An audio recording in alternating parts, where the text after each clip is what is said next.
with suicide, there's a kind of a difficult combination of someone's in an intense amount of pain that feels hopeless, like it's always going to be, it feels permanent, pervasive, and they feel alone in that pain. And it's that combination together which then catalyzes the behavior.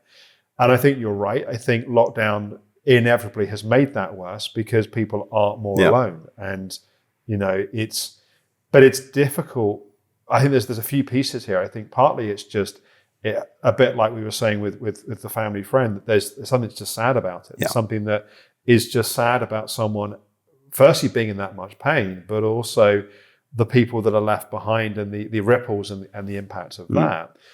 But I think there's also a piece here around those that are left behind. What do you make that mean? Like, what do you do with that?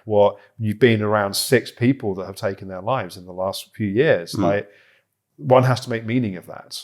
And I think that meaning is important. And I'm wondering, in your metabolizing and sort of digesting and processing of that, and making a point that some of those places, you've been to those places where it feels like you're in a lot of emotional pain. It feels like it's always going to be this way, and you feel alone. And thankfully, you've made different choices in those moments. But yeah, I'm wondering how you sort of make sense of and process it all. I don't think it's something that can be made sense of. I think it's just something you just need to kind of make peace with. Yeah, that's well put, actually. Because, if you look at any of those situations, you can certainly see how someone would get to that stage. But by the same token, you think, oh, that's a stupid thing to do. Yeah. But also, having been to some dark places, you think to yourself, oh yeah, I had a similar,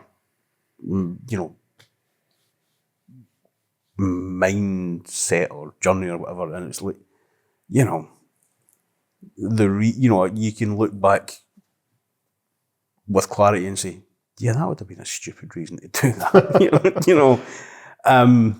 But at the time, it felt like all the reason you needed, all the reason in the world. That's the thing. Having been to that place a few times many years ago as well, there's something about that place that one doesn't have objectivity. Yeah. You see it through a very narrow lens because it's almost like you've tried all these different other ways and nothing's kind of working. Yeah. So you end up in this very narrow, you just want to end the pain that you're in. And that's part of the chat. And that's why people being around is helpful, because it pulls you out of that blinkered way of looking at it. But I do think that part of it is, certainly my experience personally of having been to some very difficult places, is there's something that's actually quite powerful about making a choice to live. It's not just not making the choice to end things. It's also going, well, actually, I'm going to choose to live. So actually, I've made a choice. Therefore, what does that mean to actually show up to that choice, in a sense? It's sort of like your choice to be here, for example, your choice to, other points in your life to invest in a therapeutic process, your choice to change job, to change home, there's a certain kind of force of creation, which is almost the opposite of that force of destruction, in a sense. And I think it's not a very good phrase, but I say one of the gifts of being around someone that chooses destruction is it can also empower one's choice to choose creation in their life. Mm-hmm. Yeah. Because a lot of people are just not really choosing to live or die. Yeah. They're just existing. There's a kind of are just rolling through life without any sense of intentionality or any sense of deliberateness. And actually, in a sense, it's a slow form of suicide anyway. Like, there's something about making a choice to go, I choose to live, and what does that mean to make that choice?